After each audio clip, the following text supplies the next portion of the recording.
Welcome to the American Vision on TLBTV, brought to you by the Liberty Beacon Project. I'm your host, Bill Muckler, the author of the 2020, A Clear Vision for America, and the soon-to-be published 2020, A Clear Vision for Our Future.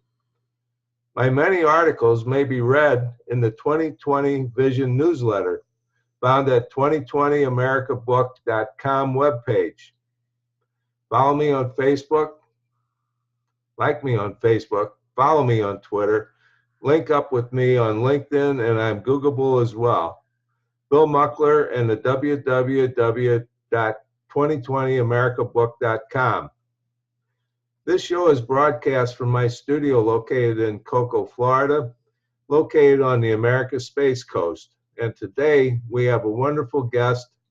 It's Elaine Wichmann, who is the Lovely Lainey of my articles and who is actually, I guess, my general manager. So welcome to the show, Elaine. We're honored to have you join us, and I know our viewers are looking forward to hearing your story.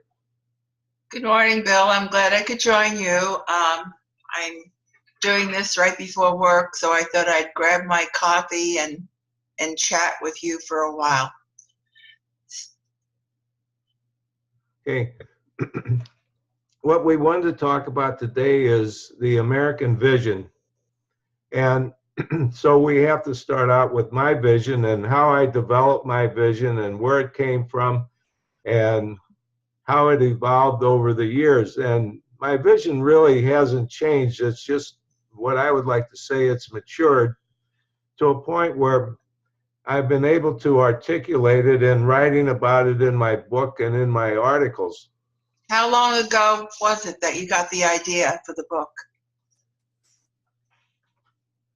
I started writing my book many years ago, actually about 30 years ago, but I wrote it in my head because I didn't know how to put it down on paper or put it down so anybody could access it or read it.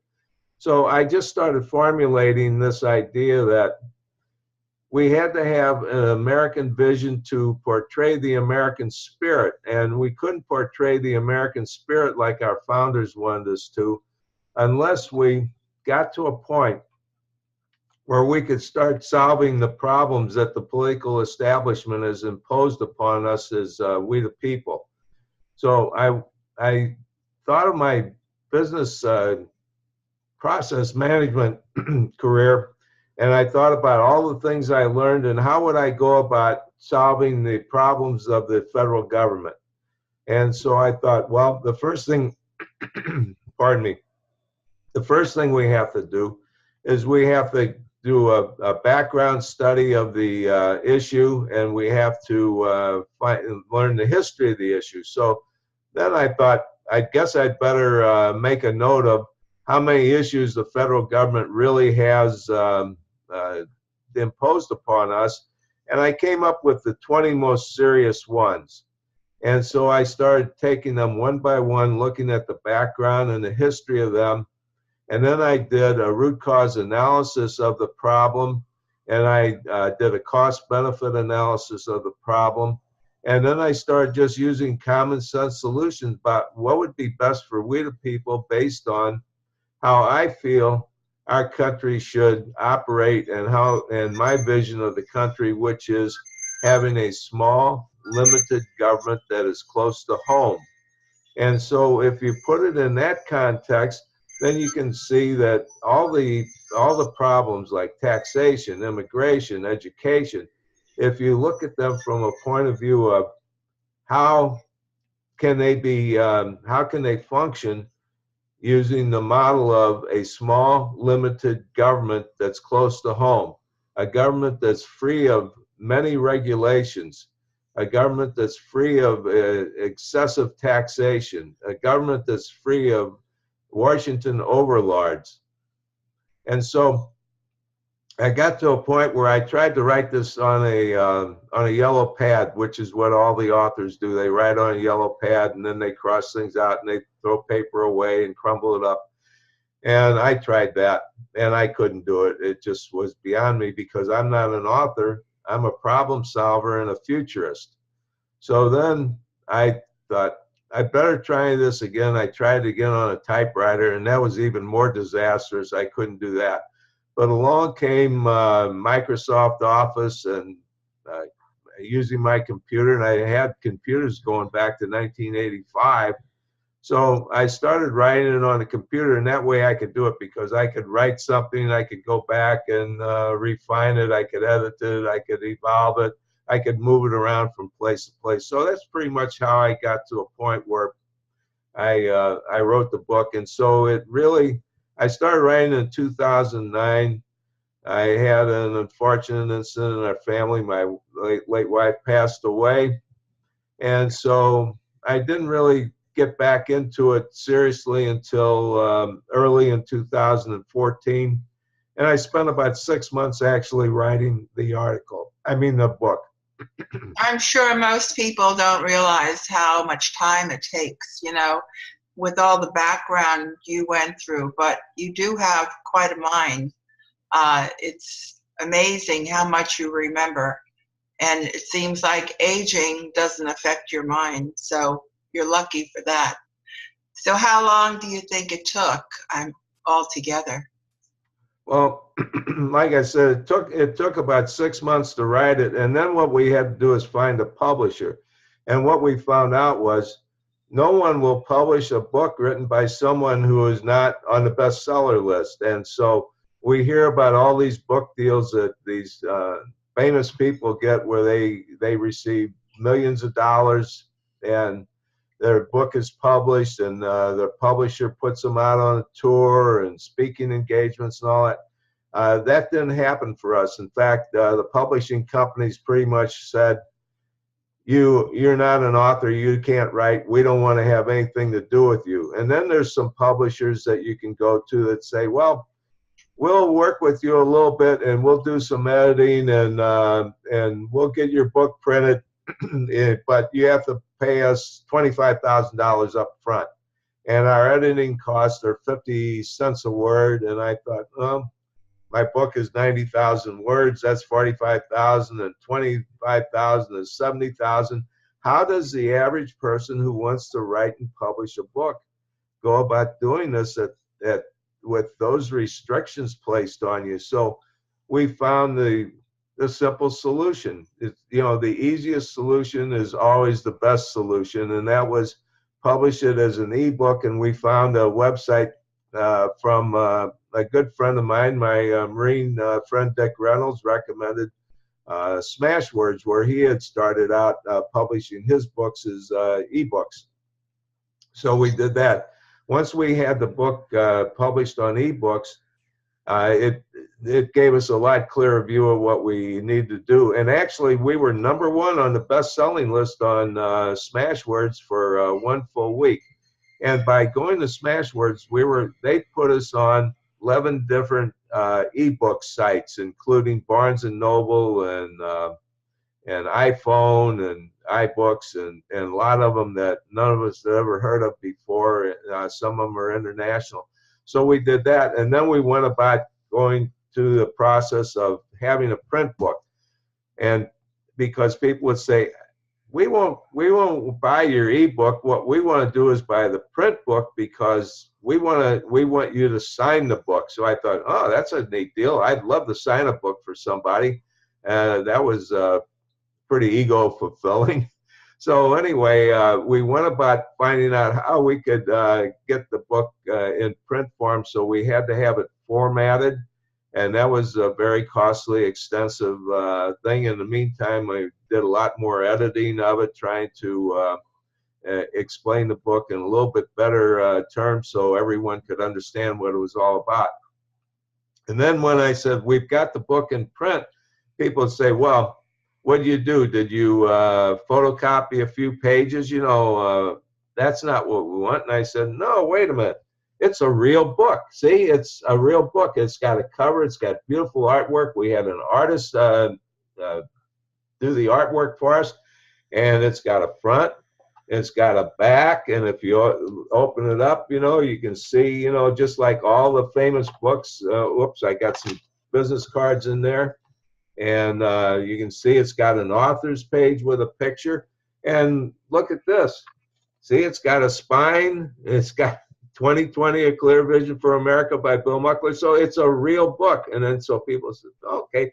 So then we were able to start selling some books once we could convince people that it was a real book. And why can the people not be convinced that the average person like Bill Muckler or you or anyone else, any of your friends or relatives, why you can't write a book and publish a book? And that's because of paradigm paralysis.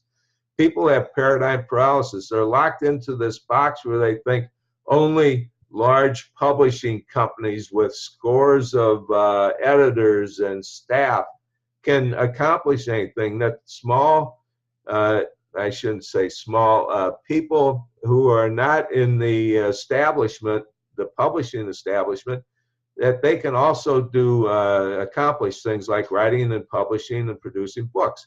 So if you go back to a small, limited government close to home that also works for business, small businesses are the backbone of the country. Small businesses accomplish things, and it's the small businesses that produce the vast majority of the goods and services that we have in the United States of America. So why can't a small business person or an independent, which I guess I would be, an independent, be able to produce a product or a service? In this case, produce and publish a book.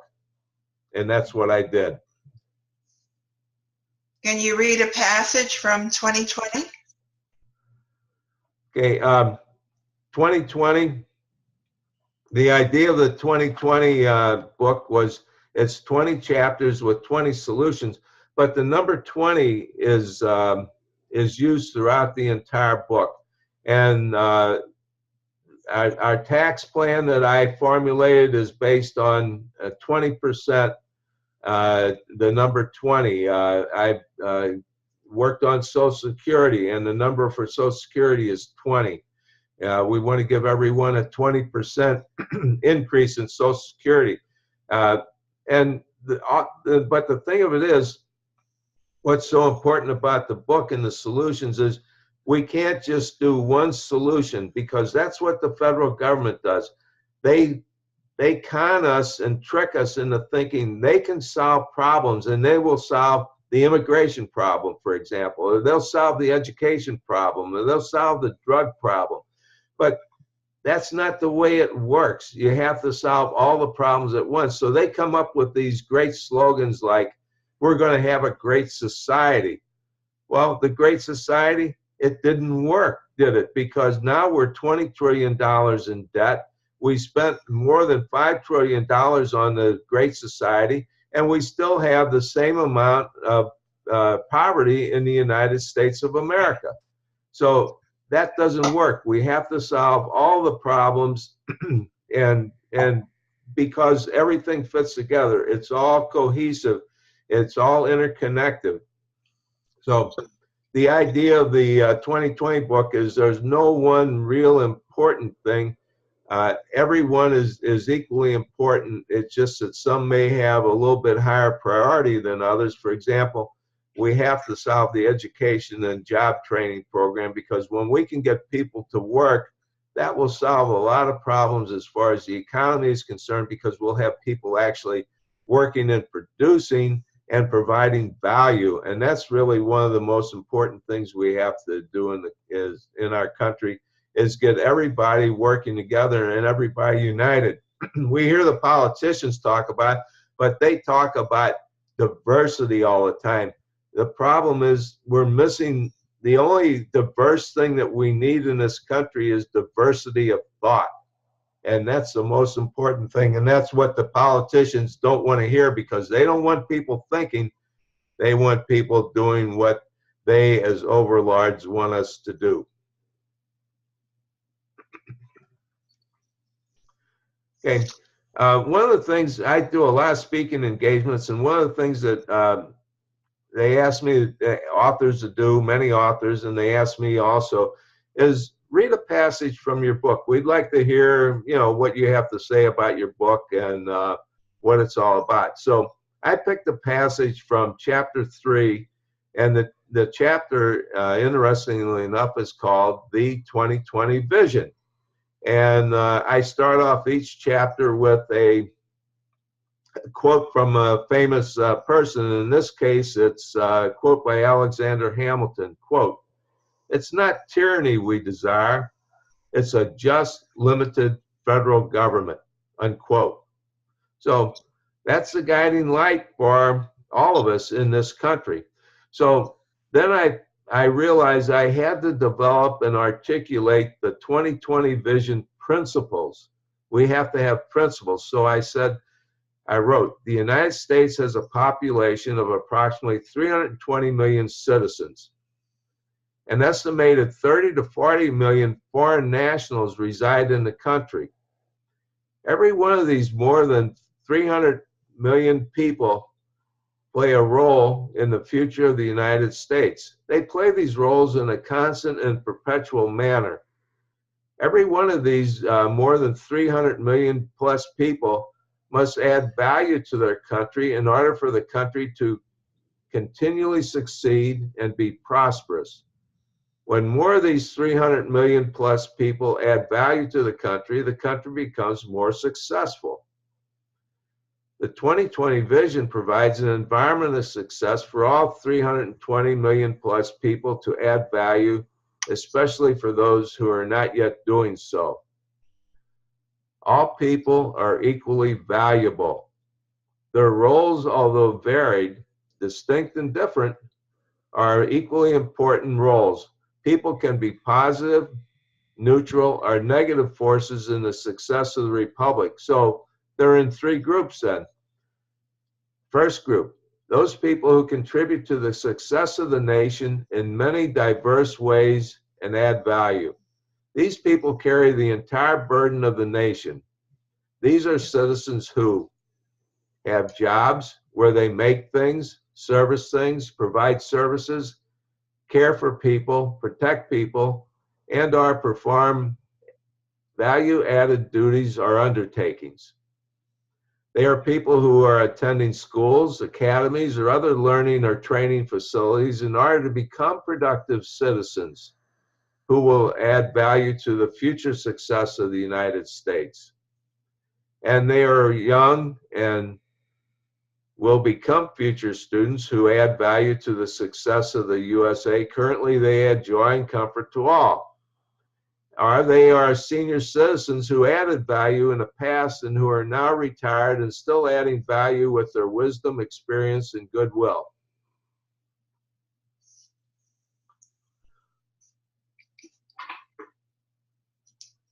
And finally, in that category are those who are unable to produce or serve through no fault of their own, but still bring joy, wonder, and enlightenment to all of us. Okay, the second category are people who are those who merely exist. They do no harm, but they add no value. They are a burden on the people who add value. They do not move the nation forward. They typically have no use for society and have no interest in to fit in and help others. And then the third category are those who take from others, harm others, consume, and may be destructive. They subtract value from society and the economy, and they place a continual burden on the people who add value. They are high maintenance people who drag people down and who add no value. They do no work. They could be criminals who often harm others and other citizens and or their property.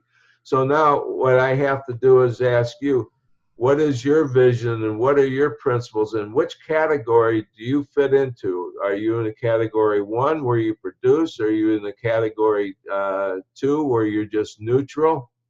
Are you in the number 3 category where you're in a sense harming others and destructive of others? So that's the categories we're talking about. So that is how I form my American vision, and there will be more conversations on this, and hopefully I'll get more comments from people who will share their American vision with us, And I want to thank Elaine for being with me today and sharing our American vision for the people. So remember, there's an article that comes with this, so you'll be able to read the article and find out where you can contact me.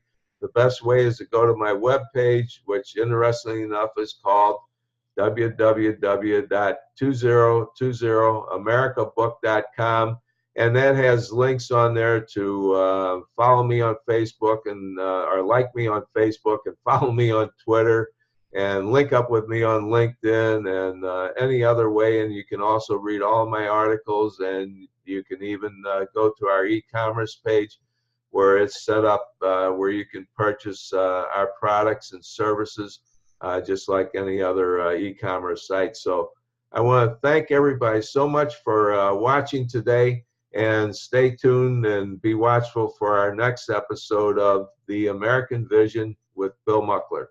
Buy the book. You won't go wrong. God bless you.